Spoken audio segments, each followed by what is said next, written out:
जय हिंद साथियों, नमस्कार। एक बार फिर से आप सभी का स्वागत है आज की इस क्लास में। साथियों, हम लोग पढ़ रहे थे पॉकेट जी के सामान्य ज्ञान, जो खान सर की बुक है। तो साथियों, इसको हम लोग लाइन बाय लाइन पढ़ रहे थे। तो आज जो है हम लोग एंशियंट हिस्ट्री यानी प्राचीन भारत का आज हम लोग 7वां टॉपिक पढ़ने वाले हैं। इसके पहले साथियों हमने आपको 6 टॉपिक पढ़ा दिए हैं। अगर आप लोगों ने उनको नहीं देखा है तो उसकी प्लेलिस्ट बनी हुई है, तो साथियों वहाँ से जाकर उनको देख लीजिए। और साथियों, आज का जो टॉपिक है जिसका नाम है बौद्ध धर्म। साथियों, आज की ये 6वीं क्लास है। तो साथियों, इस बुक में जितने भी साथियों ये पॉइंट दिए हुए हैं, सारे पॉइंट बहुत ही इंपॉर्टेंट पॉइंट हैं। और साथियों, आपका कोई भी एग्जाम हो तो सभी एग्जाम के लिए ये जो बुक है ये रामबाण साबित होने वाली है। इसलिए साथियों, इस बुक को अच्छे से पढ़ लीजिए। और साथियों, इस बुक को अगर आप लोग इसी तरह पढ़ना चाहते हैं तो चैनल को सब्सक्राइब कर लीजिए और जो बेल आइकन है उसको प्रेस कर लीजिए, जिससे कि आने वाली सभी क्लास का नोटिफिकेशन आपको मिलता रहेगा। साथियों, आइए शुरू करते हैं। साथियों, जो टॉपिक है इसका नाम है बौद्ध धर्म। ठीक है। साथियों, जो बौद्ध धर्म है, बौद्ध धर्म की स्थापना गौतम बुद्ध ने की थी। अर्थात हम कह सकते हैं कि जो बौद्ध धर्म के संस्थापक कौन हैं। साथियों, आप लोग याद रखिएगा कि बौद्ध धर्म के संस्थापक हैं गौतम बुद्ध। गौतम बुद्ध का जन्म 563 ईस्वी पूर्व नेपाल की तराई में स्थित कपिलवस्तु के लुम्बिनी ग्राम में शाक्य कुल में हुआ था। साथियों, आपको जो है ये जो बुक है ये काफ़ी पसंद आने वाली है, इसलिए साथियों इस क्लास को शुरू से लास्ट तक जरूर देखिएगा। और लास्ट में साथियों आप लोग इतना जरूर बताइएगा कि आप लोगों को क्लास कैसी लगी। ठीक है। आइए साथियों देखते हैं आगे क्या दिया है कि इनकी जो माता का नाम है महामाया है। और कोलीय वंश, जो साथियों की माता है ये कोली वंश की थी। और इनके जो पिता हैं जिनका नाम है सुद्धोधन, ये जो है शाक्य कुल के प्रधान थे। ठीक है। तो साथियों, आप लोगों को यहाँ से समझ में आ गया होगा कि जो बौद्ध धर्म है, तो बौद्ध धर्म के संस्थापक कौन है। तो आप लोग को मालूम होगा साथियों कि जो बौद्ध धर्म है तो बौद्ध धर्म के संस्थापक गौतम बुद्ध हैं। और इनका जन्म 563 ईस्वी पूर्व नेपाल की तराई में स्थित कपिलवस्तु के लुम्बिनी ग्राम में शाक्य कुल में हुआ था। और इनकी माता का नाम महामाया है और इनके पिता का नाम शुद्धोधन है। इतनी बात आपको यहाँ से समझ में आ गई है। नेक्स्ट है, गौतम के जन्म के 7वें दिन इनकी माता का देहांत हो गया, जिससे सिद्धार्थ का पालन पोषण उनकी मौसी, इनका नाम था प्रजापति गौतमी ने किया। और इनके बचपन का नाम सिद्धार्थ था। 16 वर्ष की अवस्था में सिद्धार्थ का विवाह शाक्य कुल की कन्या यशोधरा से हुआ। अर्थात जो सिद्धार्थ है, जो गौतम बुद्ध हैं, इनकी पत्नी का नाम यशोधरा था। ठीक है। जिनका बौद्ध ग्रंथों में अन्य नाम बिंबा, गोपा, भट्टकचना मिलता है। ठीक है। और अगर इनके पुत्र की बात की जाए तो इनके पुत्र का नाम है राहुल। ठीक है। तो यहां से आप लोग याद रखिएगा कि इनके पुत्र का नाम क्या है, तो राहुल साथियों इनके पुत्र का नाम है। कौंडिन्य नाम के ब्राह्मण ने भविष्यवाणी की थी कि जो सिद्धार्थ हैं ये महान सम्राट या महान साधु बनेगा। ठीक है। तो किसने भविष्यवाणी की थी, तो आप लोग साथियों यहां से याद रखिएगा, कौंडिन्य नाम का जो ब्राह्मण था इसने भविष्यवाणी की थी जो सिद्धार्थ है ये तो महान सम्राट बनेगा या फिर महान साधु बनेगा। आगे बात करते हैं, बुद्ध के जीवन को 4 घटनाओं ने प्रभावित किया। साथियों, जो बुद्ध हैं अर्थात जो सिद्धार्थ हैं, इनके जीवन को 4 घटनाओं ने प्रभावित किया। और वो घटनाएं कौन कौन सी हैं 4, तो पहली है बुजुर्ग व्यक्ति, दूसरी है बीमार व्यक्ति, तीसरी है मृत व्यक्ति और चौथी है साधु या सन्यासी। साथियों, जब ये भ्रमण के लिए निकले थे तो इनको जो है ये 4 व्यक्ति देखने को मिले। ठीक है। बुद्ध सिद्धार्थ यानी जो बुद्ध का जो सिद्धार्थ नाम है, इन्होंने साथियों 29 वर्ष की अवस्था में सांसारिक समस्याओं से व्यथित होकर गृह त्याग किया, जिसे बौद्ध धर्म में महाभिनिष्क्रमण कहा जाता है। साथियों, यहाँ से आप लोग याद रखिएगा कि गृह त्याग को क्या कहा जाता है, महाभिनिष्क्रमण। साथियों, बौद्ध धर्म में गृह त्याग की घटना को कहा जाता है। ठीक है। क्या कहा जाता है, तो महाभिनिष्क्रमण साथियों इसको कहा जाता है। आगे बात करते हैं, बुद्ध ने गृह त्याग के बाद वैशाली के आलार कलाम से सांख्य दर्शन की शिक्षा ग्रहण की। तो किससे ग्रहण की थी, आलार कलाम से। आलार कलाम इनके प्रथम गुरु थे। साथियों, इंपॉर्टेंट पॉइंट है।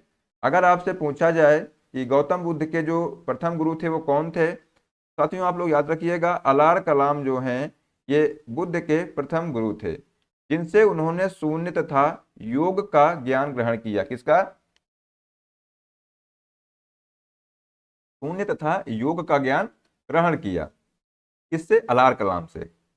बुद्ध के द्वितीय गुरु थे राजगीर के रुद्र कराम पुत्र। फिर कौन थे? रुद्र कराम पुत्र, जिन्होंने योग की शिक्षा प्रदान की। बुद्ध ने उर्वेला नामक स्थान पर कौंडिन्य एवं अन्य साथियों के साथ कठिन तपस्या की। और बुद्ध का अर्थ होता है साथियों ज्ञान। क्या होता है ये साथियों? पॉइंट इंपॉर्टेंट है। बुद्ध का अर्थ होता है ज्ञान। इसको साथियों आगे देखते हैं।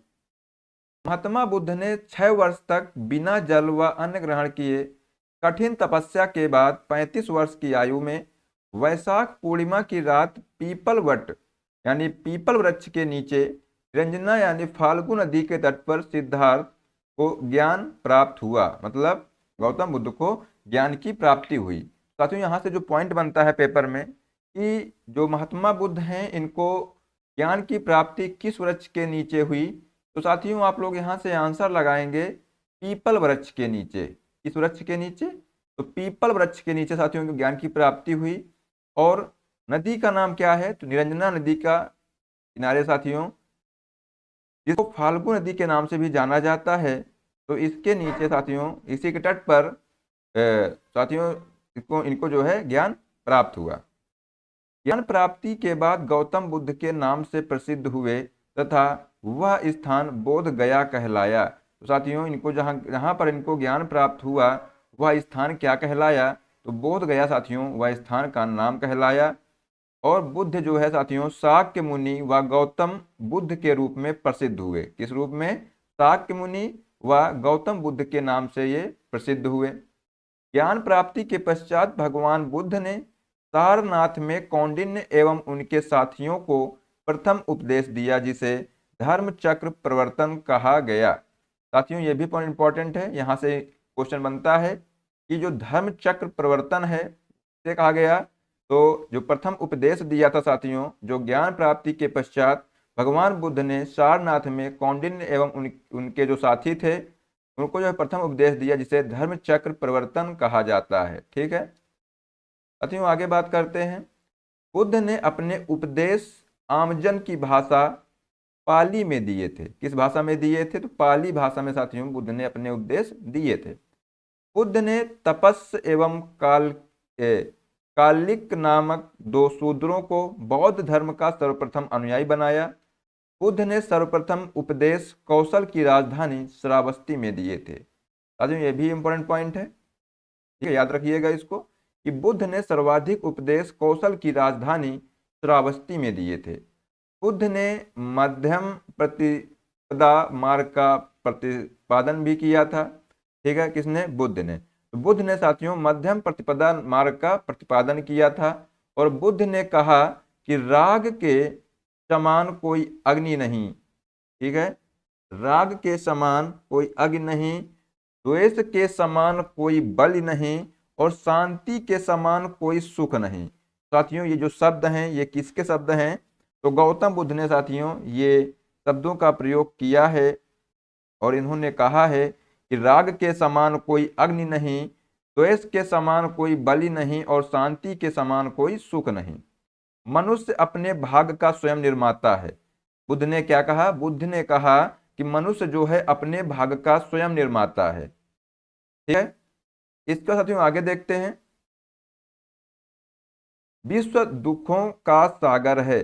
जो विश्व है इसको जो है दुखों का सागर बताया है गौतम बुद्ध ने। मृगदाय ऋषिपत्तनम सारनाथ बुद्ध का प्रथम उपदेश है।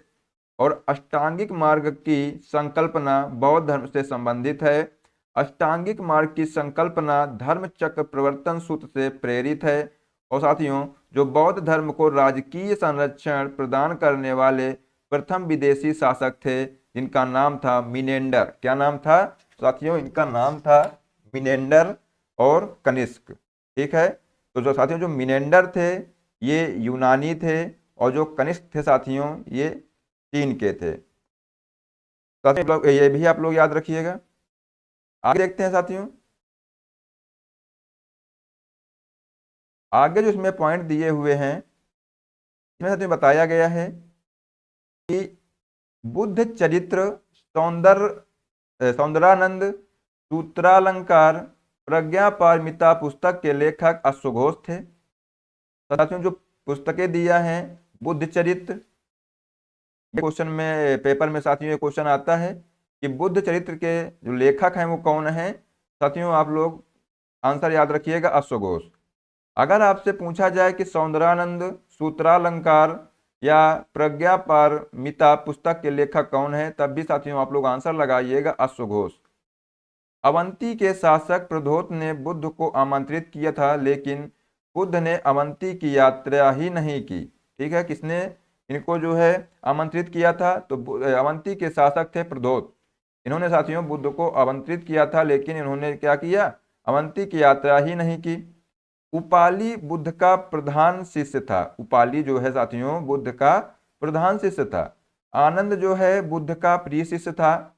और बुद्ध की 80 वर्ष की अवस्था में कुशीनारा यानी उत्तर प्रदेश में 483 ईस्वी पूर्व में भोज करने के बाद मृत्यु हो गई, जिसे महापरिनिर्वाण कहा गया है। साथियों इनकी जो है 80 वर्ष की अवस्था में जो है कुशीनारा, जो कि उत्तर प्रदेश में पड़ता है, इनकी मृत्यु हो गई वहां पर। कब? तो 483 ईस्वी पूर्व में भोज करने के बाद साथियों इनकी मृत्यु हुई थी, और जिसे साथियों महापरिनिर्वाण कहा गया। साथियों ऐसा बताया गया है कि सुअर के मांस खाने से इनके उदर विकार के कारण इनकी मृत्यु हो गई थी। ठीक है साथियों, आप लोग जो है याद रखिएगा कि बौद्ध धर्म में साथियों जो मृत्यु है, मृत्यु के क्या कहा गया है? तो महापरिनिर्वाण कहा गया है। ठीक है साथियों, आगे देखते हैं।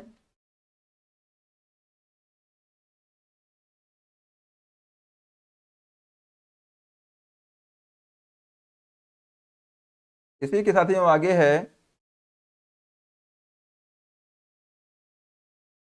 अनुश्रुति के अनुसार बुद्ध की मृत्यु के पश्चात सम्राट अशोक ने उनके शरीर अवशेषों को 8 भागों में बांटकर स्तूपों का निर्माण करवाया है। साथियों कहा गया है कि जो अनुश्रुति के अनुसार बुद्ध की मृत्यु के पश्चात जो है सम्राट अशोक ने उनके शरीर अवशेषों को 8 भागों में बांट करके स्तूपों का निर्माण करवाया गया है। ये किसने कहा है?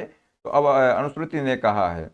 बौद्ध धर्म के साथियों त्रिरत्न हैं, और वो कौन कौन से हैं त्रिरत्न? तो त्रिरत्न बुद्ध, धम्म और संघ। साथियों ये बौद्ध धर्म के त्रिरत्न हैं। ठीक है, कौन कौन से? बुद्ध, धम्म और संघ। साथियों ये बौद्ध धर्म के त्रिरत्न हैं। ठीक है, इसको साथियों आगे देखते हैं।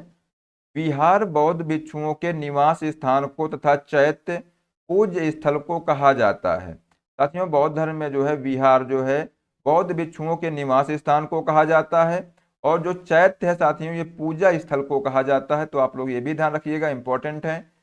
इसके बाद साथियों बात कर लेते हैं बौद्ध धर्म के प्रतीक।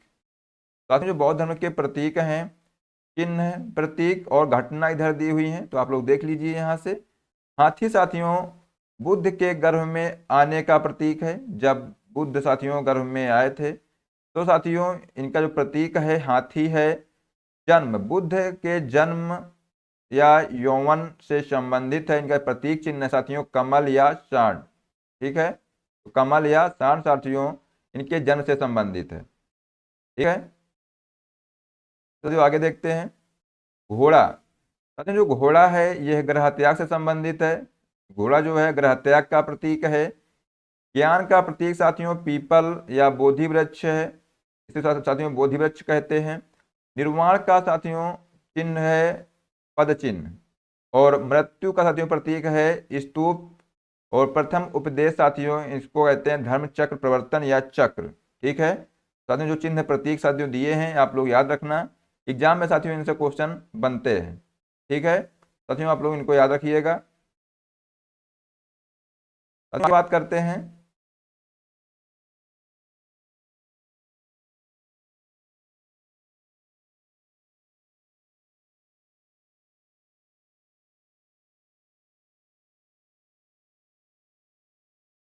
भगवान बुद्ध के 4 आर्य सत्य कौन कौन से हैं, इनको देख लेते हैं। साथियों जो भगवान बुद्ध के 4 आर्य सत्य हैं, पहला है दुख निरोध, दूसरा है दुख के कारण का निवारण है, दुख के कारण का निवारण है, और तीसरा साथियों है दुख निरोध गामिनी प्रतिपदा, और चौथा है दुख के मूल यानी कारण अविद्या के विनाश का उपाय अष्टांगिक मार्ग है। तो साथियों ये भगवान बुद्ध के 4 आर्य सत्य हैं। तो साथियों आप लोग इनको भी याद रखिएगा। ठीक है, कौन कौन से 4 आर्य सत्य हैं? तो दुख निरोध है, दुख के कारण का निवारण है, और दुख निरोध गामिनी प्रतिपदा, और साथियों जो चौथा है यह है दुख के मूल अविद्या के विनाश का उपाय साथियों अष्टांगिक मार्ग है। ठीक है, तो साथियों ये कारण आप लोग याद रखिएगा। साथियों इसके बाद आगे है प्रतीत समुत्पाद ही जो है बुद्ध के उपदेशों का सार है। इसका शाब्दिक अर्थ है ऐसा होने पर वैसा होना है। दुख को हरने वाले तथा तृष्णा का नाश करने वाले अष्टांगिक मार्ग के 8 अंग हैं। और साथियों जो 8 अंग हैं उनको देखेंगे आगे क्या क्या हैं। बुद्ध के जीवन की घटनाएं कौन कौन सी हैं इनको देख लेते हैं। साथियों जो महाभिनिष्क्रमण है, ये साथियों ग्रह त्याग की घटना है, महाभिनिष्क्रमण। ठीक, हमने आपको बताया है कि जो जब ग्रह त्याग किया था, साथियों उस घटना को क्या कहा गया? महाविनिष्क्रमण कहा गया।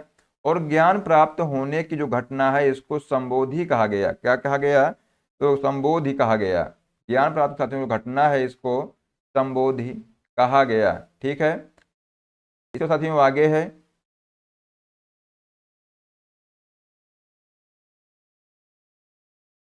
धर्म चक्र प्रवर्तन। साथियों जो धर्म चक्र प्रवर्तन है ये उपदेश देने की घटना है, जब इन्होंने साथियों अपने उपदेश दिए थे। और साथियों जो महापरिनिर्वाण है, ये निर्वाण यानी जो मृत्यु इनकी हो गई थी, इस घटना को साथियों महापरिनिर्वाण कहते हैं। ठीक है, इसके बाद साथियों देखते हैं बौद्ध संगीतियाँ। तो बौद्ध संगीतियाँ कितनी हैं? तो साथियों 4 बौद्ध संगीतियाँ हैं। और वो कौन कौन सी 4 बौद्ध संगीतियाँ हैं तो इनको भी देख लेते हैं हम लोग।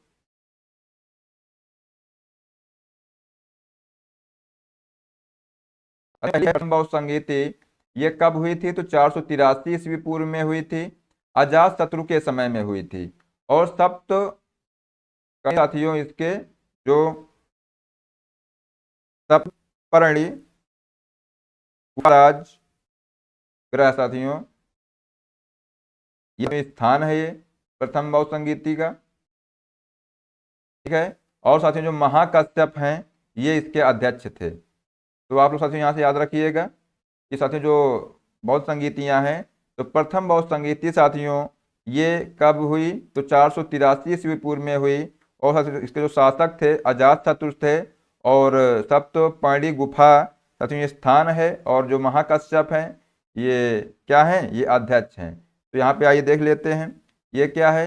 ये साथियों समय है। ठीक है, और ये जो नाम दिए हैं यहाँ पर साथियों अध्यक्ष के नाम दिए हैं, यानी शासक के नाम दिए हैं। ये शासक के नाम दिए हैं। और साथियों जो ये है ये स्थान है, और ये जो है ये अध्यक्ष के नाम दिए हैं। ठीक है, तो आप लोग साथियों यहाँ से याद रखिएगा। आगे साथियों बात करते हैं जो द्वितीय बौद्ध संगीति है। साथियों जो द्वितीय बौद्ध संगीति है ये कब हुई? तो 383 ईस्वी पूर्व में हुई। और ये इसके शासक थे कौन? कालाशोक। साथियों ये वैशाली में हुई थी, और जो अध्यक्ष थे सर्वकमी थे यानी सबकामी थे। तृतीय बौद्ध संगीति साथियों 251 ईस्वी पूर्व में हुई, अशोक के समय में हुई, शासक अशोक था उस समय। और साथियों ये पाटलिपुत्र में हुई, मोगली पुत्र तिस्त साथियों इसके अध्यक्ष थे। साथियों जो चतुर्थ बौद्ध संगीति है ये ईसवी की प्रथम शताब्दी में हुई, और ये कनिष्क के शासनकाल में हुई। कुंडलवन कश्मीर साथियों इसका स्थान है, और वसुमित्र और उपाध्यक्ष साथियों अश्वघोष थे। तो साथियों यहाँ से आपसे क्वेश्चन पूछा जाएगा कि बताइए प्रथम बौद्ध संगीति किसके शासन काल में हुई, या द्वितीय बौद्ध संगीति किस शासन काल में हुई। साथियों इसी तरह आपसे क्वेश्चन एग्जाम में पूछे जाएंगे। ठीक है, तो इसलिए साथियों आप लोग चारों बौद्ध संगीतियाँ याद कर लेना। आगे देखते हैं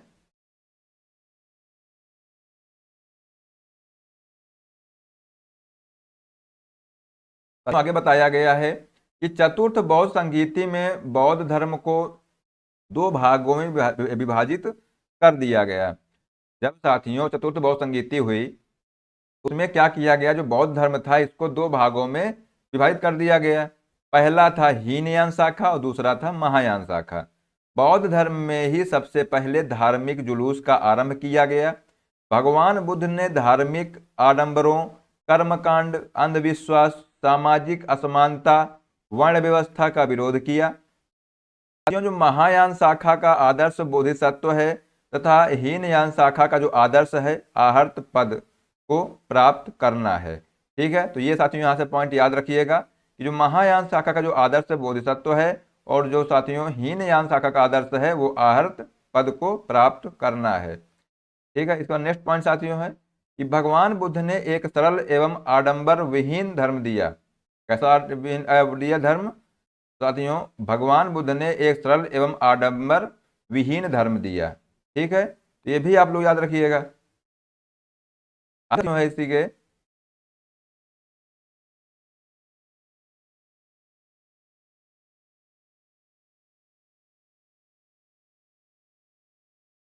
मिलिंद भाषा में लिखा गया है। साथियों जो मिलिंद पन्हो ग्रंथ है, ठीक है, इसके लेखक जो है नागसेन को माना जाता है। और ये अगर पूछा जाए कि ये किस भाषा में लिखा है तो आप लोग साथियों याद रखिएगा पाली भाषा में लिखा गया है। साथियों बात कर लेते हैं बुद्ध के अष्टांगिक मार्ग की। तो कौन कौन से साथियों ये 8 अष्टांगिक मार्ग हैं बुद्ध के, तो ये भी साथियों आप लोग याद रखिएगा। सबसे पहला है सम्यक दृष्टि। ठीक है, तो सम्यक दृष्टि, सम्यक संकल्प, सम्यक वाक, सम्यक कर्मांत, सम्यक आजीव, सम्यक व्यायाम, सम्यक स्मृति और सम्यक समाधि।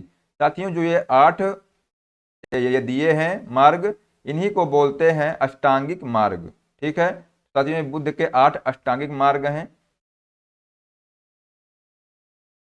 साथियों आगे देखते हैं कि अष्टांगिक मार्ग को भिक्षुओं का कल्याण मित्र कहा गया है। साथियों जो अष्टांगिक मार्ग हैं इनको भिक्षुओं का कल्याण मित्र कहा गया है।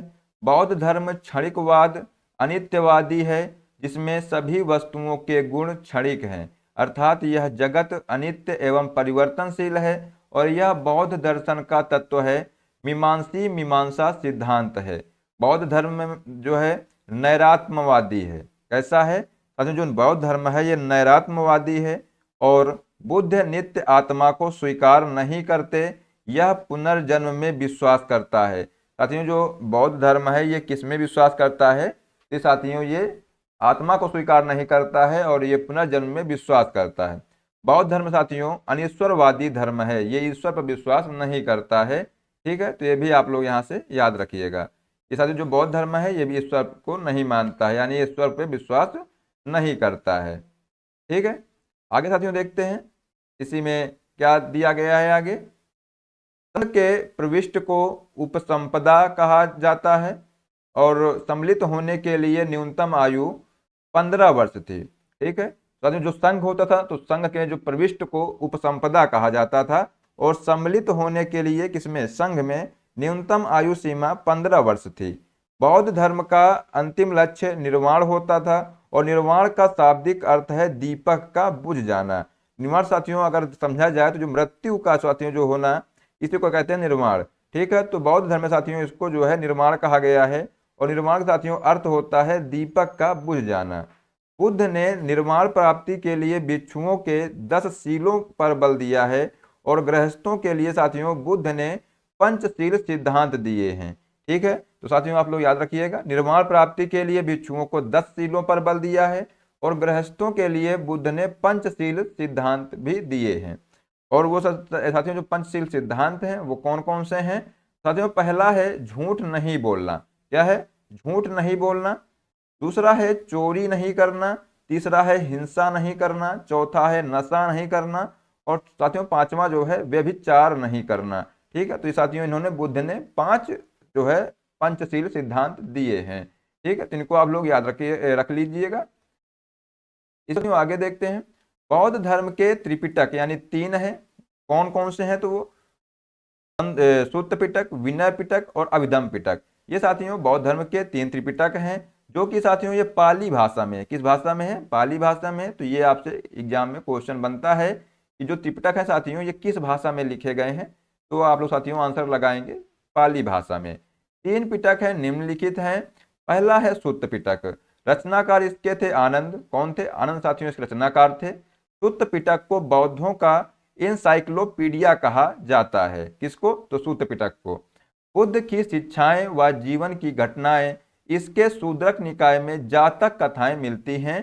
ठीक है। अगला साथियों है विनय पिटक। क्या है? विनय पिटक, ना कि साथियों विनय नहीं है, विनय है। ठीक है। तो साथियों अगला है सेकंड नंबर विनय पिटक। इसके रचनाकार थे उपाली। कौन है? तो साथियों जो विनय पिटक है इसके रचनाकार थे उपाली, और संघ के नियम व आचार विचार इसमें मिलते हैं। साथियों ये भी याद रखिएगा। ठीक है कि विनय पिटक। अब साथियों अगला है अभिधम्म पिटक। साथियों जो अभिधम्म पिटक है ये बौद्ध दर्शन व दार्शनिक विचारधारा का से संबंधित है। और साथियों जो जातक कथाएं हैं ये भगवान बुद्ध की पूर्व जन्मों की कहानियां हैं इसमें। ठीक है। तो ये आप लोग याद रखिएगा कि साथियों जो जातक कथाएं इसमें किससे संबंधित हैं, तो भगवान बुद्ध की पूर्व जन्मों की कहानियों से संबंधित है। बौद्धों के लिए महीने के 4 दिन अमावस्या, पूर्णिमा और साथियों दो चतुर्थी दिवस। ठीक है। तो साथियों ये 4 दिन साथियों उपवास के लिए होते थे। जो बौद्धों के लिए जो 4 महीने के जो 4 दिन होते थे ना, वो कौन से 4 दिन है? अमावस्या, पूर्णिमा और साथियों दो चतुर्थी दिवस, ये उपवास के दिन होते थे। और साथियों जो बुद्ध का जन्म है ये ज्ञान प्राप्ति तथा महापरिनिर्वाण वैशाख पूर्णिमा को हुई। यह बौद्धों का सबसे पवित्र एवं महत्वपूर्ण त्यौहार है, जिसे बुद्ध पूर्णिमा के नाम से ही जाना जाता है। ठीक है। तो साथियों ये पॉइंट आप लोग याद रखिएगा कि बौद्ध धर्म का सबसे पवित्र जो है एवं महत्वपूर्ण त्यौहार कौन सा है, तो साथियों वो है बुद्ध पूर्णिमा। ठीक है। तो आप लोग यहाँ से याद रखिएगा कि बुद्ध पूर्णिमा साथियों जो है बौद्ध धर्म का सबसे पवित्र त्यौहार है। आगे देखते हैं। मिलिंद पन्हो ग्रंथ में यूनानी शासक मौनेंडर, यानी साथियों जो मौनेंडर थे एवं बौद्ध भिक्षुक नागसेन के मध्य प्रश्नोत्तर वार्तालाप संग्रहित है। किसमें? तो मिलिंद पन्हो में। ठीक है। मिनेंडर साथियों यहाँ पर होगा, मिनेंडर। ठीक है। गांधार, मथुरा व अमरावती मूर्ति कला शैलियों में भगवान बुद्ध से संबंधित कई मूर्तियां बनी। सर्वाधिक बुद्ध मूर्तियों का निर्माण गांधार शैली के अंतर्गत किया गया है। साथियों ये भी याद रखिएगा, जो सर्वाधिक जो बुद्ध मूर्तियां हैं इसमें गांधार शैली के अंतर्गत इनका निर्माण किया गया है।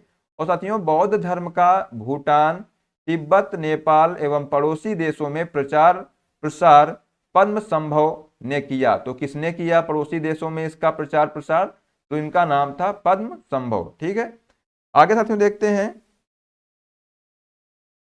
तक्षशिला एवं नालंदा विश्वविद्यालय विकसित हुए जो शिक्षा के बड़े केंद्र बने। ठीक है। तो ये भी आप लोग याद रखिएगा कि शिक्षा के बड़े केंद्र कौन कौन हैं, तो तक्षशिला एवं नालंदा जो विश्वविद्यालय हैं साथियों ये जो है शिक्षा के बड़े केंद्र बने।